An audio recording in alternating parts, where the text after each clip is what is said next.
Welcome to Mission Minute News. I'm Dominican Sister Jean Harris. SVDs near prison riots in Ecuador.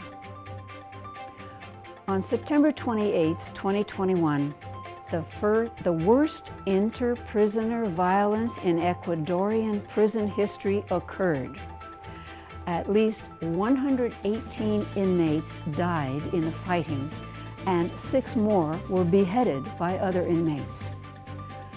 Father Paulos Budi Claydon, Superior General of the SVDs, upon learning of the situation, communicated with Father John Cujo, the Ecuador Provincial.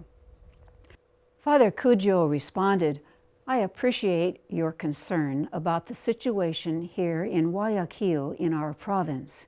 It is fragile and very tense. The latest massacres in the prisons have raised the level of alert. Naturally, the PPLS, persons deprived of liberty, live in constant anxiety. Most of the victims are not gang members. An increasingly dangerous dispute exists over control of the prisons, given all the power and manifestations of organized and internationally financed crimes. The largest prison in the country, Litoral Penitentiary, located northwest of Guayaquil via Duale, has more than 8,000 inmates, 118 of which are now dead. In the worst gang-related prison massacre in the country's history, and of the prison system in Latin America. Our 2 parishes, St. Arnold Jansen in Mount Sinai, located only 12 kilometers away, and Santo Hermano Miguel in the south, have seen many prison riots. Survival in prison almost requires gang affiliation to avoid being fichado or declared an enemy of the system. Violent groups operate tactically in many sectors of the city. In our parish jurisdiction, there are 23 chapters of the 2 most frightening gangs of the city. They are effectively organized and trained to disintegrate families, financing their operations at the cost of daily quotas paid by the poor residents of these areas of rampant poverty. There are similar fears in Santo Hermano Miguel Parish. Despite these dangers, we SVDs are doing well, thank God. Our work has not been violently interrupted. We look for alternatives in our pastoral activities so as not to duly expose our parishioners. Christian unity, a thing of the present. Every year from January 18 to 25, the Catholic Church prays for Christian unity, a practice originally called the Church Unity Octave, started in 1908 by Father Paul Watson, S.A., an Episcopal Franciscan Friar of Atonement in Graymoor, New York. The reunification of Christian churches became very personal to the priest because he and 17 members of his group converted to Catholicism the very next year, in 1909. Since then, many Christian groups around the world have taken up the cause, which is also still very much alive in the Office of Ecumenical and Interreligious Affairs of the Archdiocese of Los Angeles and in the heart and soul of its director, Right Reverend Alexi Smith. Earlier this month, Father Alexi delivered a truth talk live streamed from the studio of Wordnet production, a rousing appeal for Christian unity called That All May Be One. He reminded us that Pope John XXIII in the early 60s intended for the Second Vatican Council to have 3 goals, but in the ensuing years, the latter 2 seem to have been totally eclipsed by the undeniably urgent first goal, that of the renewal of the Roman Catholic Church. the other two goals remain equally important.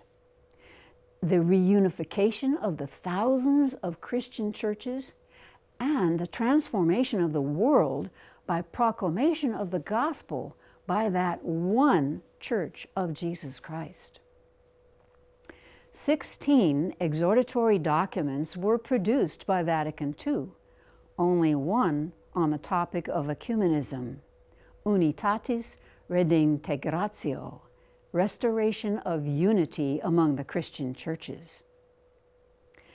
At that Last Supper, Jesus, knowing the vagaries of human nature and tendencies to division, had prayed so hard for us that all may be one, intimately united with Him and with one another as He is united with the Godhead. So did Jesus really mean this prayer? So that when each of us meets Jesus, the question might be, how will I explain my part in working toward Christian unity, the full and visible reunion of all Jesus' disciples? What have I done or not done to unify your church, Jesus? Father Alexei went on to say, being kind and tolerant of other churches is not enough. Dialogue and concrete gestures are needed. Pope Francis continually urges the imagery of all the baptized journeying together, a real sharing of minds and hearts and souls, realizing that for now, after all the centuries that have divided us, unity will be a long road. Further, let's remember, unity is not and need never be uniformity. What is needed is action. Father Alexei concluded with a challenge. We are sisters and brothers, parts of the same family in Jesus Christ. Our lack of unity is a scandal to humanity. Yes, may all be one. We met Christ, and so we preach. After a half-year hiatus caused by the pandemic, members of the Verbist Apollos Missionary Volunteer Service met once again October 29 through 31 at the Mission Formation Center in Warsaw, Poland. Having used virtual connecting to study the 1990 encyclical Redemptoris Missio of John Paul II and the Sunday readings, the volunteers agreed that the virtual world had never substituted for a face-to-face meeting. Caring for the health and life of our loved ones and ourselves has changed the functioning of our volunteer work, said Anne, one of the volunteers. The October formation meeting began with adoration of the Blessed Sacrament. The precious time before Jesus was a reminder to all of us that it is He who sends us to the ends of the world to preach His gospel. It just happened to be the end of Mission Week, which had the theme, We Met Christ, and so we preach. Mission Week is a call for every Christian to be more active in preaching the gospel, which many people are still waiting to hear.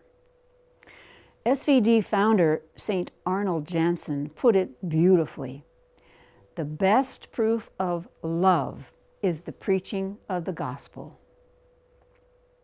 Jola, one of the volunteers, spent from March to May in the Central African Republic doing extensive renovation work on sacred statues. She also painted a picture of Sister Lucia from Fatima. The time spent among the people there was a time of spiritual reflection for Jola, as she noticed many spiritual problems facing the residents, including belief in magic. The missionary uses every situation to explain religious practices to people, bring God into their lives, and eliminate elements of magic. Volunteering is not an opportunity to explore the world, but rather one to share Christ with the sisters and brothers to whom we are sent. Volunteering is a service, not a place to seek applause and appreciation. Volunteers, including missionary priests, do not seek honor, but honor the Father, reports Father Heribertus Buia. SVD Chad Mission. The confreres of the SVD in Chad are very young and zealous, which serves to make the mission hopeful and confident in the future, despite its harsh missionary conditions. Though only 17 years young, SVD in Chad is well into its adolescent stage, establishing its footing firmly and securely in the soil under the patronage of the Sacred Heart of Jesus. The Catholic faith in Chad continues to develop and progress, but the majority of the people still need basic instruction in Christian principles and practice. So the confreres are active in pastoral ministry at 3 parishes, teaching the faith, forming catechists, and performing sacramental and liturgical services. But they are also committed to social and educational apostolates. Confreres based at St. Arnold Jansen Parish in Laramanaye have built kindergarten and elementary schools administered by the local diocese. Father Kan Tran Hui reports the construction of a middle school to be operated by the SVDs there, with the added hope of building a high school someday. Simanjiro Health Center, Tanzania. Finally, after over 7 years of development, Simanjiro Health Center opened its operation last month, the result of many stakeholders investing finances, medical equipment, and hard work to erect this critical facility in a remote area of the larger Maasai Stripe, Tanzania. The main contributors were the SVD's St. Augustine Mission Center of Germany and Athenry Partnership, together with the hard work of the confreres working at the mission for 19 years now. The Tanzanian government also did its part by installing the electrical grid needed for the medical equipment. The surgical staff underwent 2 weeks of team building and assessment processes in a government facility, after which the district medical officer granted official authorization to begin performing cesarean section operations, saving many mothers and their babies. This health center is the only such facility within a radius of 100 kilometers. Typically, people here do not go to the hospital until they've tried every other local treatment they can find. Often, because of geographical and cultural challenges, therefore, the center operates like a referral facility. Distances from the bomas, homesteads, are great, and the roads are not the best. This health center is a huge blessing to the people of Simanjiro, but costs are high and more benefactors are needed to help us serve them, shares Father Lawrence Muthi, SVD. No mask, no distance in the Netherlands. As the pandemic is subsiding, Sister Veronica Lilly, SSPS, reports the situation of the Catholic Church in the Netherlands. In simple but poignant words, she says, no mask, no distance in the Netherlands. The COVID-19 pandemic significantly impacted the liturgical celebrations of the Catholic Church worldwide, making it not just a medical, social, and economic problem, but also a pastoral issue. Now, as face-to-face services are resuming, the fear of continuing decline in attendance looms large. The Catholic Church and others are being put to the test. Will the people return? We can't blame the current decline entirely on COVID. An excited Sister Veronica says church activities have almost entirely returned to normal, with singing during the liturgy and socializing after Mass.